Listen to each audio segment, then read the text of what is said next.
we had this really good rapport. Yeah, that's true. It wasn't a friendship, it was friendliness, but he was always really helpful. He was like, go and speak to those people over there. They've got a great story to tell. Anyway, fast forward to the South Africa trip, which was sort of seen as quite make or break for them because they'd had some negative headlines over the holidays. And actually, that trip was going really well. And we'd done Angola, which was kind of amazing pictures. We were flying around in these little planes with him. On the sidelines, he was doing that interview with Tom Bradby. They were kind of filming stuff for that, which, of course, ended up being their first kind of attempt at saying, we've had enough. Anyway, we were in Malawi, and I was a bit under the cosh because I had to do kind of a special to end off the week. So as he was about to walk past me, I thought, right, I'll do what I've done over the years. I'll just ask him a quick question. We've all done it, the dreaded doorstep. It was a terrible question. It was a rubbish question. I just sort of said, oh, why is it so important for you to come here? Big journalism here. And he looked at me and said, oh, well, just go and ask those people over there. And I probably inside thought, hang on a minute, I'm not going to leave this one. And I said, well, is that why it's so important for you to come here? And then he turned round and just said, Rhiannon, don't behave like that. And then got in his car and drove off. I felt like I'd looked like an idiot. He looked really patronising. Nobody came out of it looking good. Anyway, it all blew up with his team. They were livid. And then it was when we got back to Johannesburg, and it was in that evening that letter dropped, the 10-paragraph letter accusing the Royal Press Pack of everything under the sun and saying, look, we're going to sue the Mail on Sunday. So immediately I just realised I'd frankly kicked the bear, and I just didn't realise it at the time. But it shouldn't go around doing your job. That's the trouble, isn't it? It just felt really sad at the time because I had this good rapport with him. And that, in a way, is why I'm hoping that we will see more of him. We will see him doing what he has always done best. He is brilliant with children. He is brilliant with people. I think we're living in the past. I think that the 91% and the 75% are right. I remember on that trip, we were on the plane coming across, and I just broke the story that he was quitting the army, which he probably never should have done. Yeah. And I really think he should have stayed in the army as long as possible. And he was really chippy with me because he spoke to him and he goes, I said, what are you going to do next then? You know, which is fair enough. Yeah. And he said, oh, you'll probably find out before me. And I went, oh, OK. I said, yeah. But then we had a reasonable discussion about, you know, about prosthetic legs for soldiers and what he was going to do. So he had a lot of plans, but I think that he's now turning into the new Prince Andrew. And I don't think, not in the respect of certain other allegations, but he's no longer the young, fun 25-year-old prince. He's going to be sort of the middle-aged, balding prince that no one can remember. We're going to be all looking at Charlotte. Charlotte's going to be at Wimbledon with what glasses she's wearing, what hat she's going to be wearing. George, what's he going to do to support? He's going to be turning up at the football. Louis, mad dancing. This is the future. And I think this is the problem that's going to face Meghan and Harry. No, I've got hopes for a reset. I've got hopes for a reconciliation. Wouldn't it be great for us to be writing something positive about father and son reconciling?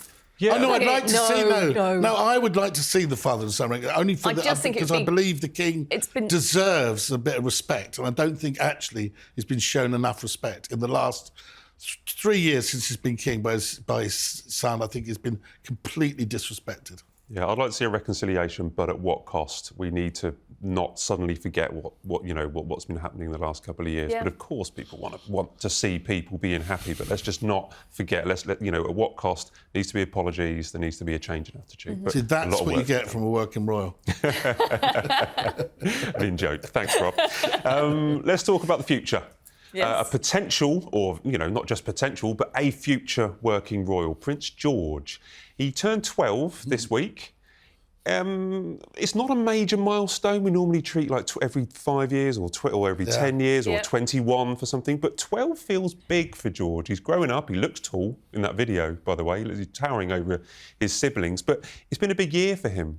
Where do you think Prince George is at the moment, Rhiannon? I just think it's so interesting to look at how he's increasingly being manoeuvred into some of those big kind of public moments.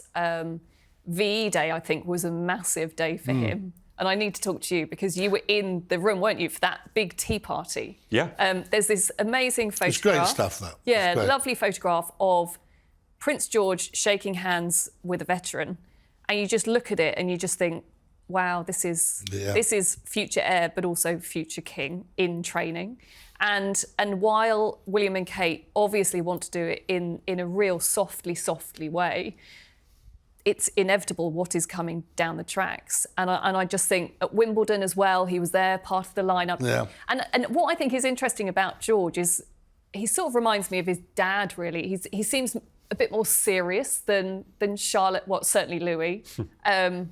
He seems to kind of be thinking about what he's doing. He's aware of who he is. Yeah, there is an awareness. I think also, I think that what is interesting is 12 now. We just talked about 5 years since Harry and Meghan left, OK? 5 years' time, he'll be 17 years old, yeah, you know? It's going very, very quickly. We know that he's been getting a bit more independent. We also know that, you know, I think that in the past, you know, if you got to 12, the Queen laid it down that the heir couldn't, like William, couldn't fly with his brother, couldn't fly with the rest of the family. There's been a lot of rows about whether or not the family should be flying in the helicopter. We know he's growing up a bit more too. He's had, you know, he's at school. He would stay over at school. He'd be doing a bit of boarding at school. So we know that he's growing up. He's making his own position stronger. He's got a bit more independence about him. And I think that shows you his parents respecting who he is. It's a big decision coming up, what school he goes to next. Yeah. Will it be Marlborough College, where he could then link up again with Charlotte, if that's the case? Or would he go to Eton like his father? I think that's still to be decided.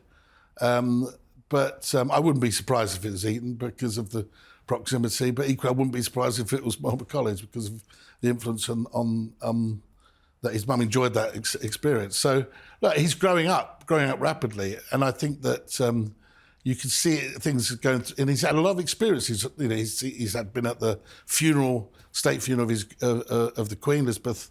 He's been at the coronation. He took an active part in the coronation of his grandfather. These are big experiences for a young lad to be really there at the front row, and he knows what's coming. But at the same time, what he has had with William and Catherine is a mum and dad that are protecting him and not having him have to overthink, which I think is fantastic. But they are revealing more and more over time. William and Catherine Neal are taking him to Wimbledon. When you were in that room with them for VE Day, what was it like? Like, did they feel like a kind of protective force around him, or did it feel like they were saying, no, you need to spend your own personal time chatting to these veterans? I think it's fascinating. No, it was great. So I had the rota, so I was very fortunate to have my name pulled out to do this job, and I didn't know Prince George would be turning up. But it was a large room in Buckingham Palace, and we had lots of people, 30 or 40 veterans, all sat down having lunch, and the entire royal family clan moved in, from King to Queen, William, Catherine, Edward, Sophie, Princess Anne, and everywhere you looked there was a royal. And then George was there. We weren't expecting George, and what I saw was both William and Catherine kind of giving him a little bit of independence, where they would bring him into a conversation, or that, you know, William would often have his arm around George, but they would get him to the front to speak to a veteran, and I think George liked it because he got to talk about war and guns and submarines and tanks.